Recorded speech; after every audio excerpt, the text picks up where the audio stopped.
waxayna ku xiga qodobkeena sagaalaad waxaa ku xiga toban qodobka tobnaad oo ah aeroshake.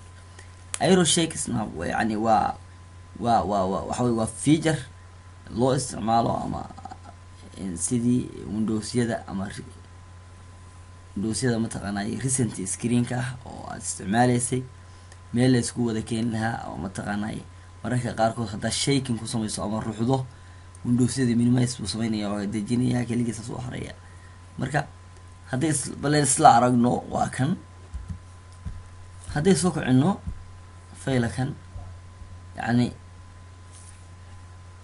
buttonka ugu sareeya ama hadda topka ugu sareeya haddaa qabato saa dhehdo waxaad arkeysaa ama windows taabato waxaad arkeysaa shaashadahaagii. so mid kamid haddaa intaas u qabato aad ruxdo waxay sameynayaan dhammaan kana soo kici kana soo kici kana soo kici. okay hadda waxaa aragtaa inay kacsan yihiin wax badan. marka kanaa qabanaya waa ruuxayaa shake baa sameynaya keligiisa soo haray wixii kale waa degaan. okay awalna waxaa kan iyo kan labadaas waa kuwa saddex weeye. marka aeroshake waxaa loo isticmaalaa tusaale ahaan shaken sameyso oo aad sameyn karto inaad ruxdo kadibna kaa degaan xabadii ahaysay keliya ku saaraysa. markii aad ruxdo oo dhammaantood waa wada degayaan marna waa soo wada kacayaan. haddii aad ruxdo waa kaa degeen waa kaas, haddii aad ruxdo waa soo kaceen. marka aeroshake waa feature kamid a featurada oo tusaale ahaan yani marka waxaad iska fududeynayso waxaa rabtaa windowsyadaas badan inay kaa degaan baa rabtaa, waa deg baa laba jeer siinaysaa kadib waa kaa si mataqaana ac bay kaaga degayaan adoo mouse iyo waxba ka kaxayn. marka aeroshake isagana qaabkiisu waa noocaasa loo isticmaalaa. waa okay halkaa waxaa inoo ku eg qaybteeni labaad ee featureska ahaa ee kaga hadlaynay. marka okay haddii u gudubno qaybteena saddexaad ee features of the windows 10 waxay iyana ku arki doonaa qaybo kamid a featuradii 20kii soo sheegnay qayb kamid a. waayahay number 1 waa system restore point, inaad systemkaaga restore ka qaadato oo xog mataqaanaa si backup oo kale ah uga u samayso folder restore waxaagii mataqaanaa u wareejiso. haddaba haddii aragno practicalkiisi aragno ila soco waxaad tegaysaa windows ama start menuda waxaad tegaysaa kadib sirjida ayaa wax ku qoraysaa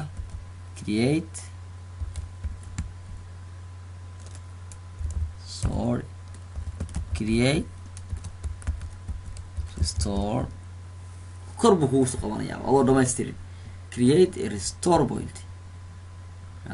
start menu baa tegay sirjida waxa ku qoray create restore ama create restore point kadib oo kugu soo qabanaya click baa siinaysaa. marka click siiso ayaad waxaad dhehaysaa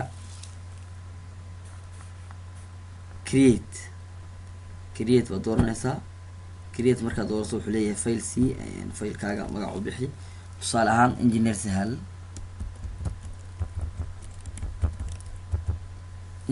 markaan u bixiyay filekayga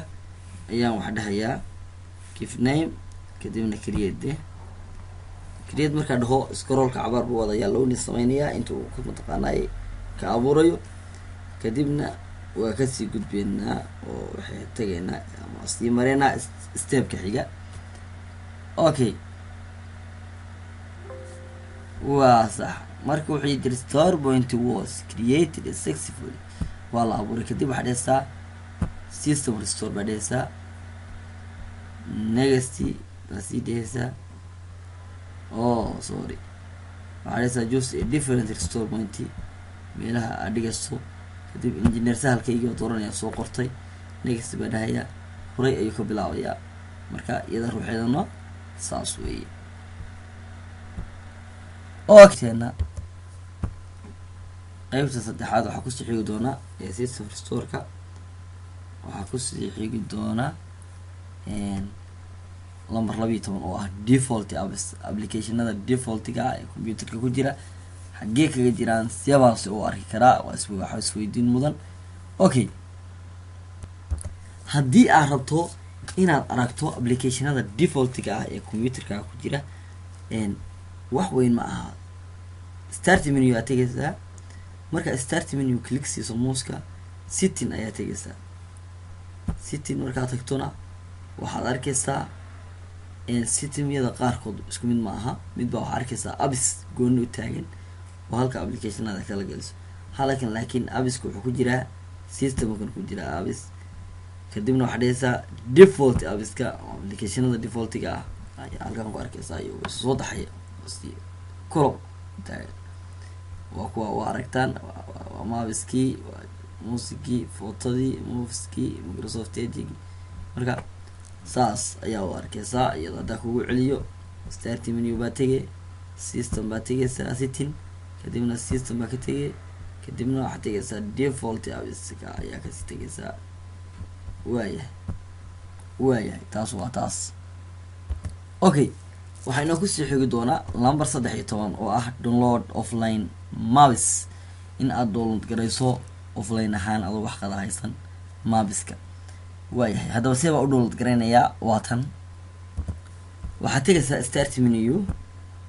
menu marka ku dhufato setting ayaa ku dhufanaysaa setting marka ku dhufato yani waxaad tegaysaa system baad tegaysaa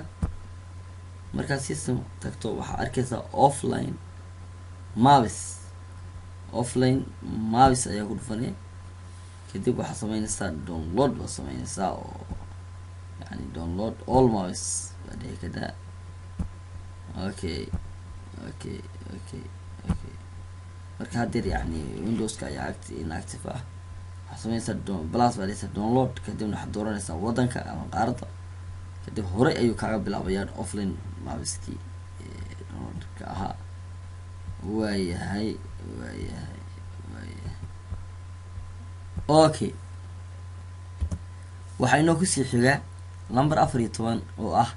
notifications haddaba notifications oo iska garanaynaa waxyaabaha notificationka is ogeysiinta ah ayaa soo gala sidii mataqaanaa fariimaha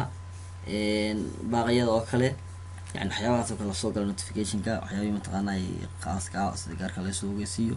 computerka ruuxiisu wuxuu leeyahay alert ama notification waa leeyahay marka haddii arag notificationka xagga laga tagayaa waa kan adiga oo jooga desktopka shaashadaada ayaa waxa sameyn karaa marka Windows 10 isticmaalayso halkaas ayaa wax ku arkaysaa calaaw meesha warqada Windowska ama warqada mataqaanaa message-ka ayaa waxa ku dhufay new notificationada ayaa laga soo galay waa aragtaa hadeer update spyware protection waa la soo weeraray umaleynaya oo antivirus baa soo weeraray update virus protection